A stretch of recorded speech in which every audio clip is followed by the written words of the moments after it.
Hello friends, मैं तो स्वागत करता हूं अपने इस प्लेटफॉर्म पर जहां आप लोग को डेली करंट अफेयर्स के अंतर्गत 11 फरवरी 2025 का करंट अफेयर्स पूरा डिटेल्स में बताया जाएगा। ये सब पूरा महत्वपूर्ण टॉपिक आपको कवर किया जाएगा। हर करंट अफेयर्स आपका स्टेटिक जीके के माध्यम से और मैपिंग के माध्यम से बताया जाएगा। तो आप सब वीडियो लास्ट तक देखिएगा, काफी महत्वपूर्ण होने वाला है। शुरुआत करते हैं आज के इम्पोर्टेंट डेज के साथ। आज हम लोग सुरक्षित इंटरनेट दिवस मना रहे हैं, सेफर इंटरनेट डे। तो कब मनाया जाता है? 11 फरवरी को मनाया जाता है, लेकिन यह दिवस निश्चित नहीं होता है कि 11 फरवरी को ही मनाया जाएगा। जो फरवरी का जो दूसरा मंगलवार पड़ता है उसी को ये मनाया जाता है। तो ये आपको ध्यान रखना है। उद्देश्य यही है इसका, ऑनलाइन सुरक्षा के बारे में जागरूकता बढ़ाना और व्यक्तियों विशेषकर बच्चों और किशोरों को जो है जिम्मेदारी से इंटरनेट का उपयोग करने के लिए प्रोत्साहित करना। 2004 से यह दिवस जो है मनाया जाता है। तो ये सब बातें आपको पूरा ध्यान रखना है कि 2004 से मनाया जाता है। दूसरे नंबर की फरवरी का जो दूसरा मंगलवार होता है उसको ये मनाया जाता है। अगला क्वेश्चन देखिएगा, भारत और किस देश के बीच जो है साइक्लोन अभ्यास एक्सरसाइज साइक्लोन आयोजित किया गया? तो अब मतलब आयोजित किया जा रहा है ये भी कह सकते हैं। तो विकल्प में है साइक्लोन, आपको बताना साइक्लोन किसके साथ आयोजित किया जा रहा है। विकल्प में वियतनाम, मिस्र, श्रीलंका, मालदीव। सही उत्तर आपका रहेगा ये मिस्र, इसे इजिप्ट कहा जाता है, इसके साथ इसका आयोजन हो रहा है। तो ये आपको ध्यान रखना है, महत्वपूर्ण बात है। ये इसका तीसरा संस्करण है। कैसा संस्करण है? थर्ड एडिशन है।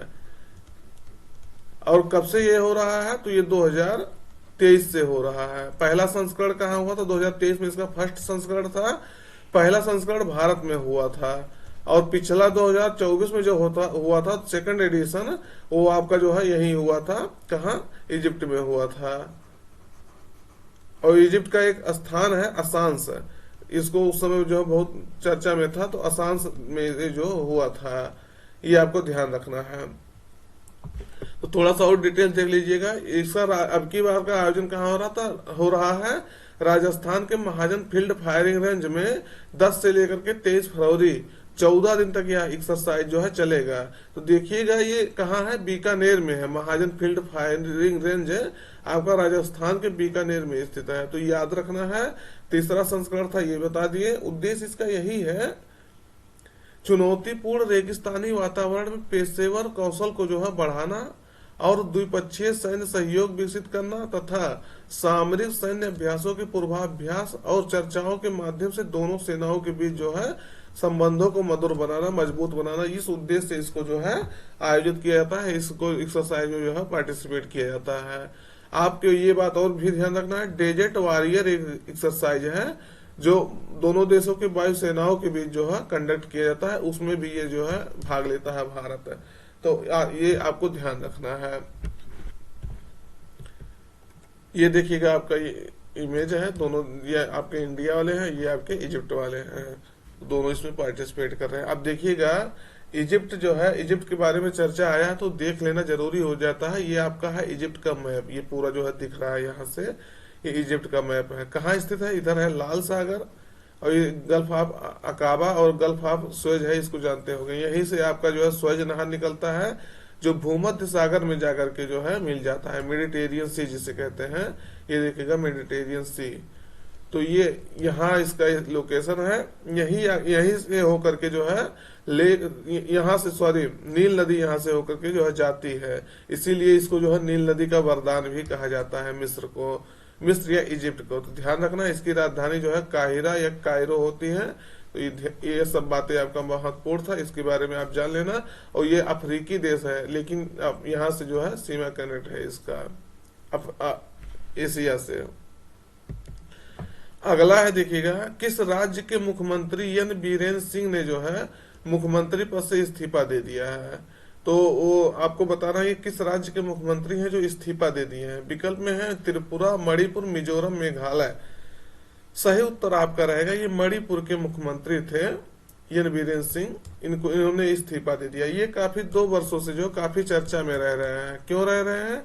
क्योंकि आप देखे होंगे मणिपुर में जो है हिंसा जो है कई बार हुआ, मैतई और जो है कुकी समुदाय के बीच में कई बार हिंसा हुआ। कुकी समुदाय की महिला को जो है 2 महिलाओं को मैतेई समुदाय के पुरुषों द्वारा नंगे करके जो है पूरा घुमाया गया था शहर में। इसके कारण से जो है पूरे देश की मीडिया ने, पूरे देश के लोगों ने इसका विरोध किया था। काफी यहाँ के मुख्यमंत्री को जो है इस्तीफा देने के लिए मांग की गई थी, लेकिन वो इस्तीफा तब से नहीं दे रहे थे। अब ये इन्होंने जो है इस्तीफा दे दिया, गृह मंत्री से मुलाकात किए हैं, उसके बाद इस्तीफा दे दिए हैं। तो देखिएगा मैतेई और कुकी लोगों के बीच में जो है ये संघर्ष चल रहा है। यहाँ आप देखेंगे तो मैतेई जो होते हैं मणिपुर में, ये जो है बहुसंख्यक हैं। क्या है? बहुसंख्यक हैं। और ये क्या है? बहुसंख्यक। और कुकी क्या है? अल्पसंख्यक हैं। क्या होता है, यहाँ 60 सीट विधानसभा की है, तो लगभग ये 40% सीट पे जो है इन्हीं का कब्जा है। 65% आबादी लगभग इनकी है, और इनका जो है लगभग 30-35% के आसपास आबादी है। तो 30% के, और सब अदर जो है लोग हैं। तो देखेंगे इनमें क्या होता है, 60% सीटों पे ये 40 सीट जो है कब्जा किए हैं, ये मैतेई वाले बहुसंख्यक वाले जो हैं। और ये संपन्न है, पढ़े लिखे लोग हैं मैतेई वाले। कुकी वाले अपेक्षाकृत जो है कम पढ़े लिखे हैं, और उसके बाद जो है पहाड़ों में रहते हैं, घाटियों में रहते हैं।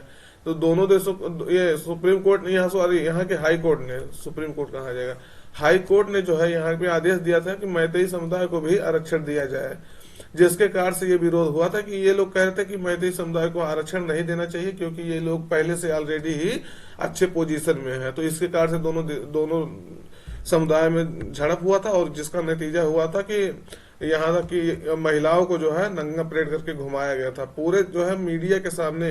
ये देखिएगा कितना जो है भयावह कृत्य था। तो यही है, देखिए एन बीरेन सिंह, इन्होंने रिजाइन दे दिया है। तो एन बीरेन सिंह ने मणिपुर के मुख्यमंत्री से इस्तीफा दे दिया है। हालांकि उन्होंने उनसे राज्यपाल ये कहे हैं कि जब तक कोई वैकल्पिक व्यवस्था या सरकार ना आ जाती है, तब तक आप पद पे बने रहिए, काम करते रहिएगा। जैसे वैकल्पिक सरकार बन जाएगी, अपना पद मतलब छोड़ दीजिएगा। Just 1 minute.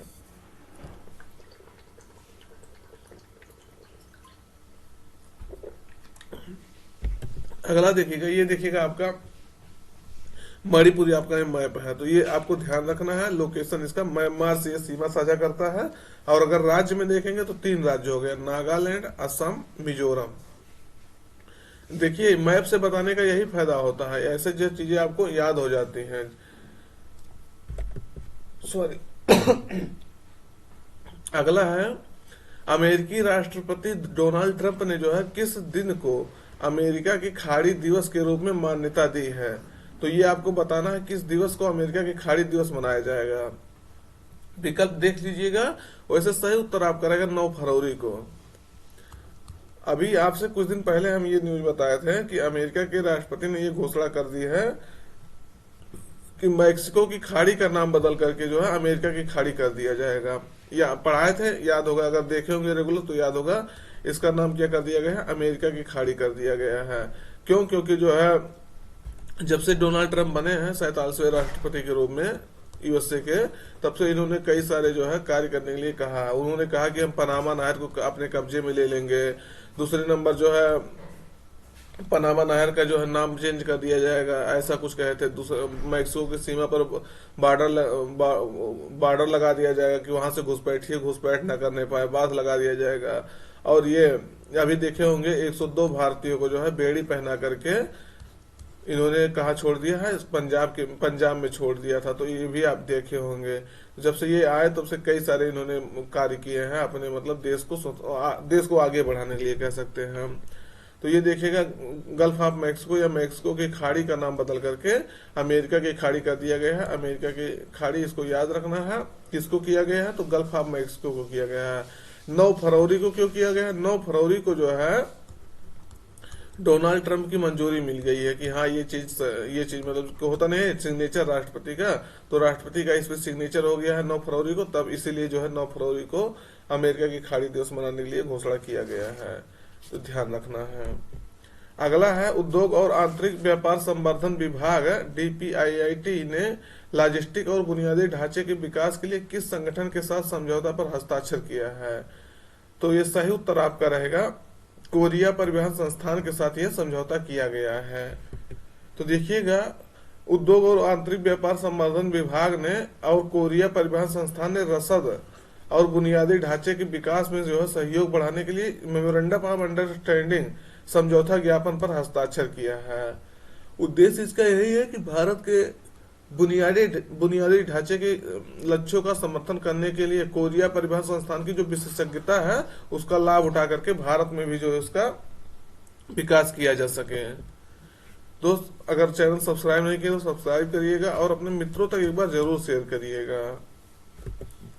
अगला है, चर्चा में रहा भीमगढ़ वन्यजीव अभयारण्य किस राज्य में स्थित है, तो न्यूज में था। विकल्प में है मध्य प्रदेश, कर्नाटक, आंध्र प्रदेश, उत्तराखंड। सही उत्तर आपका रहेगा ये भीमगढ़ है। देखिएगा भीमगढ़ एक किला है, उसी के नाम पर इसका नाम पड़ा है भीमगढ़ वन्यजीव अभयारण्य। तो ये कर्नाटक में स्थित किला है और वहीं जो है भीमगढ़ वन्यजीव अभयारण्य लगभग 2011 के आसपास इसको वन्यजीव अभयारण्य बनाया गया था। तो ये बेलगाम जिला कर्नाटक का है, वहां स्थित है। कर्नाटक सरकार की जो योजना थी भीमगढ़ वन्यजीव अभयारण्य को वन्य जीवन सफारी के रूप में खोलने की जो योजना थी उसमें विवाद हो गया और पर्यावरणविदों जो होते हैं उनकी प्रतिक्रिया को भी जन्म दिया है। तो जिसके कारण से ये न्यूज में था, क्योंकि इन्होंने कहा था कि ये वन्यजीव अभयारण्य जो है भीमगढ़ है वन्यजीव अभयारण्य उसको सफारी के लिए खोला जाएगा, यानी सफारी पार्क बनाया जाएगा। तो कई सारे इसमें विवाद खड़े हो गए, इसलिए ये न्यूज में था। तो यह अभयारण्य जो है देखेंगे दांदेली और महादेवी वन्यजीव अभयारण्यों सहित कई संरक्षित क्षेत्रों के साथ सीमा साझा करता है। अब यहाँ दांदेली भी आपको ध्यान रखना है, महादेवी भी याद रखना है, उससे सीमा साझा करता है। और यह जो तिलारी, मालप्रभा और महादेवी जैसी नदियों का स्रोत भी है। तो ये भी आपको याद रखना, तिलारी हो गया, मालप्रभा हो गया, महादेवी नदी यहीं से भी निकलती है।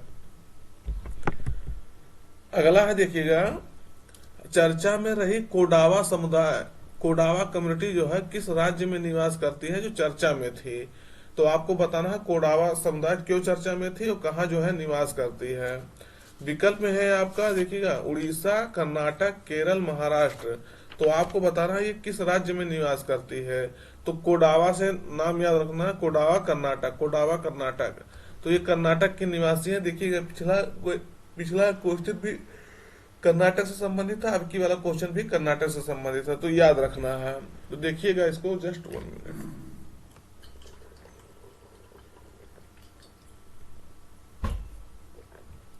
कोडावा समुदाय के लोगों को पारंपरिक पहनावे में कोट्टेमाड़ महामृत्युंजय मंदिर में जाने से जो है रोका गया था। ये जो है ट्रेडिशनल पहनावा पहन के जो है जा रहे थे, ट्रेडिशनल ड्रेस पहन के। कौन से मंदिर था, कोट्टेमाड़ महामृत्युंजय मंदिर, वहां इनको जाने से रोक दिया गया था। जिसके कारण से इस संविधान ने संवैधानिक दर्जा और पारंपरिक ड्रेस की मांग को मनाने के लिए जो है 82 किलोमीटर पद यात्रा की थी, पैदल यात्रा की थी। और ये मांग किए थे कि केंद्र और कर्नाटक राज्य सरकार जो है राजनीतिक आरक्षण इनको दे और कोडावा भाषा को जो 8वीं अनुसूची है उसमें रखे। अभी आप जानते हो कि 8वीं अनुसूची में जो है 22 भाषाओं को जो है दर्जा दिया गया है। तो इसमें भी कहा था कि कोडावा भाषा को जो है 8वीं अनुसूची में जगह दी जाए, ये सब इनकी मांग है। तो ये देखिएगा आपके कोडावा समुदाय के लोग हैं, ये परिधान में रहते हैं, मतलब इनकी ट्रेडिशनल ड्रेस है। तो कर्नाटक से बिलोंग करते हैं, याद रखना है। अगला है देखिएगा, हाल ही में राष्ट्रीय सफाई कर्मचारी आयोग, ये आपको ध्यान रखना, राष्ट्रीय सफाई कर्मचारी आयोग जिसे कहते हैं NCSK के कार्यकाल को 3 वर्ष विस्तारित किया गया है। तो यह किस मंत्रालय के अधीन काम करता है, आपको बताना है। ये जो है राष्ट्रीय सफाई कर्मचारी आयोग किस मंत्रालय के अंतर्गत कार्य करता है, क्योंकि न्यूज में था कि 3 वर्ष का इसका विस्तार किया गया है। तो विकल्प है वित्त मंत्रालय, सामाजिक न्याय एवं अधिकारिता मंत्रालय, स्वास्थ्य एवं परिवार कल्याण मंत्रालय, श्रम एवं रोजगार मंत्रालय। सही उत्तर आपका रहेगा सामाजिक न्याय एवं अधिकारिता मंत्रालय जो है इसके अंतर्गत ये आता है। तो देखिएगा केंद्रीय मंत्रिमंडल ने राष्ट्रीय सफाई कर्मचारी आयोग के लिए 3 साल के विस्तार को मंजूरी दे दी है। अब इसकी स्थापना 1994 में हुआ था। NCSK एक्ट आया था 1993 में, राष्ट्रीय सफाई कर्मचारी आयोग एक्ट, उसके तहत इसको जो है स्थापित किया गया था। लेकिन 2004 में इसे जो है गैर संवैधानिक दर्जा बना दिया गया, संवैधानिक जो है निकाय बना दिया गया। इसका मतलब क्या हो गया, जब एक्ट इसको पास कर दिया गया था लेकिन इस एक्ट को जो है सस्पेंड कर दिया गया था, तो ये गैर संवैधानिक दर्जा बन गया था। तब से इसको जो है तब से इसको जो है 2004 के बाद से 3-3 वर्ष के लिए बढ़ाया जा रहा है, तब से ये ऐसे कंटिन्यू चल रहा है। उद्देश्य इसका यही है, जो सफाई कर्मचारियों की स्थितियों की जांच करना और कल्याण संबंधी सिफारिशें करना, इस उद्देश्य से इसको जो है गठित किया गया था। आप देखते होंगे नाली साफ करने वाले, ये सब साफ करने वाले कितने बुरी स्थिति में जो है गुजरते हैं, तो उनकी बातों को उठाना, उनको बढ़ावा देना, कैसे मैनुअल स्क्वेंजिंग होता है, जो हाथ से जो है नाली वगैरह साफ करते हैं, उसी को कहता है कि हाथ से कचरे उठाते हैं। तो कब तक वो सब चलता रहेगा, इस सब से संबंधित बातों को ये जो है उठाता है।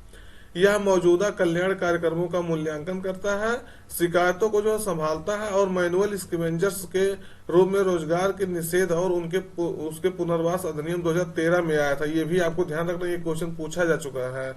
उसकी निगरानी करता है ये देखिएगा कि मैनुअल स्कैवेंजर किस तरह से होते हैं, बेचारे किस तरह से जो है, देखिए काला, ये क्या है, काला नाली का पानी है जो जिसमें जो है गंदगी पूरा जाता है। जब ये गंदगी भट जाता है, मतलब उसमें जो है पानी ब्लॉकेज हो जाता है, तब ये लोग जो है उसमें घुस करके देखिए किस तरह से जो है बेचारे काम कर रहे हैं। वो क्यों काम कर रहा है, कोई यहाँ अपने हर किसी को अपना सम्मान प्यारा होता है, लेकिन बेचारे पैसे की वजह से जो है यहाँ मजबूर होके जाते हैं। सरकार ने कहा कि मैनुअल स्कैवेंजर जो है हाथ से कचरे साफ करने वाले हैं, उनको जो है समाप्त कर दिया जाएगा। ये जो है मशीनों के माध्यम से ये यूज करके जो है प्रयोग किया जाएगा, लेकिन मशीन से क्या होता है, महंगा पड़ता है। तो ये जो ठेकेदार होते हैं, जो यहाँ के काम करवाने वाले होते हैं, इनको कम पैसा दे करके जो है ऐसा काम करवा लेते हैं। ये बेचारे जो 400-500 ऐसे लेकर के ये काम करते हैं। आपको यकीन नहीं होगा, कभी ऐसे लोगों से मिल के बात करा करिए, उनकी दर्द पता चलेगा कि मतलब किस तरह से मजबूर होकर बेचारे काम करते हैं। अगला है 38वें राष्ट्रीय खेलों में जो है लवलीना बोरगोहिन ने महिलाओं के कितने किलोग्राम भार श्रेणी में जो है स्वर्ण पदक जीता है। तो ये आपको बताना है, लवलीना बोरगोहिन ने जो है ये मुक्केबाजी में, देखिएगा कितने किलोग्राम मुक्केबाजी श्रेणी में, तो ये आपको बताना है स्वर्ण पदक इन्होंने जीता है। विकल्प में है 60 किलोग्राम, 70 किलोग्राम, 75 किलोग्राम, 80 किलोग्राम। सही उत्तर आपका रहेगा 75 किलोग्राम श्रेणी में इन्होंने जो है मुक्केबाजी में स्वर्ण पदक जीता है। ये कहाँ से बिलोंग करती हैं, तो ये आपके असम से बिलोंग करती हैं। ये अभी पेरिस ओलंपिक हुआ था, वहां भी इन्होंने जो है अवार्ड जीता था।